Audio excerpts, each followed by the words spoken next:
జుకర్బర్గ్‌కి మొన్న నరేంద్ర మోదీ గారి క్షమాపణలు చెప్పడం బహుశా ఇష్టం లేదు. కానీ చెప్పాల్సొచ్చింది. ఇదేం పెద్ద నష్టం కాదు అనుకుంటే, ఒక దేశ ప్రధానికి క్షమాపణలు చెప్పడం అనేది ఆ దేశ యువత మీద, ఆ దేశ ప్రజల మీద పడుతుంది దాని ఎఫెక్ట్. ఖచ్చితంగా ఇప్పుడు ఇన్‌స్టా కావచ్చు, మెటా కావచ్చు, అంటే ఫేస్‌బుక్ కావచ్చు, ఏదైనా కావచ్చు, ఈ యొక్క దీని మీద ఎఫెక్ట్ పడుతుంది. అలాగే ఇప్పటికే అనేక విధాలుగా వీళ్ళ గురించి ఇప్పుడు ఇన్‌స్టాగ్రామ్ మీద ప్రపంచవ్యాప్తంగా కూడా నెగటివిటీ ఉంది. పిల్లలు ఆందోళన చెందుతున్నారు, పిల్లల తల్లిదండ్రులు. మొన్ననే దానికి సంబంధించినటువంటి మైనర్ పిల్లల మీద, చిన్న పిల్లల మీద ఎఫెక్ట్ చూపిస్తుందని అమెరికా ఏమొచ్చేసి ఒక $600 మిలియన్ జరిమానా వేసింది. వీళ్ళు కావాలనే అల్గారిథంని ఇక్కడ గంటలు గంటలు గడిపే విధంగా చేస్తున్నారు. పైగా అది డిఫాల్ట్ కాకుండా అల్గారిథంతో ఎవరికి ఎటువంటి కంటెంట్ కావాలో, అంటే వాళ్ళు ఏదైనా కంటెంట్ చూస్తే ఆ కంటెంటే వాళ్ళకి ప్రతిసారి వెళ్ళే విధంగా వాళ్ళు అందులో చూపించేసి ఆ యొక్క ఇన్‌స్టాని వదలకుండా చేస్తున్నారనే ఒక అభియోగం కూడా ఇప్పుడు అమెరికాతో పాటు ప్రపంచ దేశాలన్నింటిలోనూ ఉంది. ముఖ్యంగా భారతదేశం కూడా దీన్ని మెన్షన్ చేసింది.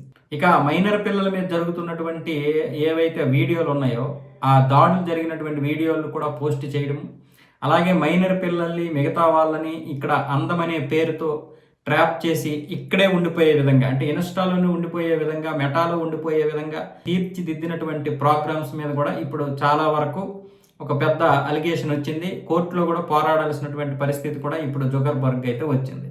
ప్రపంచాన్ని ఒక దగ్గరికే తీసుకురావడం అనే దీని మీద తీసుకొచ్చినటువంటి ఇదంతా కూడా ఆ మధ్య 2021లో వ్యక్తిగత సమాచారాన్ని కొంతమంది రాజకీయవేత్తలకు ఇవ్వడం, అది ఒక పెద్ద దుమారం.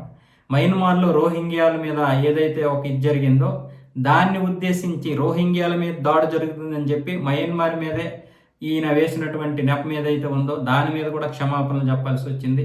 మయన్మార్ కూడా చాలా వరకు తీవ్రంగానే స్పందించింది. ఇలా ప్రపంచంలో 22, 23 దేశాలు ఇప్పుడు ఇన్‌స్టా మీద చాలా వరకు సీరియస్గా ఉన్నాయి. మన దేశంతో పాటు అన్ని దేశాలు కూడా వాటికి జరిమానా అయితే విధించడం జరిగింది.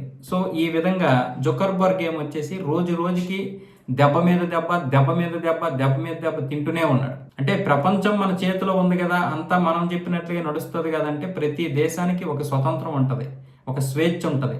అన్నీ నువ్వేదో పెద్ద డబ్బున్నవాడివి కదా అని చెప్పేసి నేను ఏది మాట్లాడితే అదే ఓకే, నేను మాట్లాడిందే వేదం, నేను చేసిందే చట్టం అనుకుంటే ఎవడు దెబ్బడు. ఇక్కడ ఎవడికి ఎవడు ఎక్కువ కాదు. ఏ దేశంలో ఉన్నటువంటి స్వతంత్రం ఆ దేశంకు ఉంటుంది. అలాగే ఆ దేశానికి చెందినటువంటి నాయకుడు కూడా ప్రజల అభిష్టంగానే జీవించాల్సి ఉంటుంది, పరిపాలించాల్సి ఉంటుంది. కాబట్టి జుకర్బర్గ్ లాంటోడు ఎంత విర్రవీగినా, అహంకారం చూపించినా, జుకర్బర్గ్ అనే కాదు ఎవరైనా సరే, ఇప్పుడు జుకర్బర్గ్ జీవితం అనేది ఒక ఉదాహరణ మిగతా వాళ్ళకు కూడా.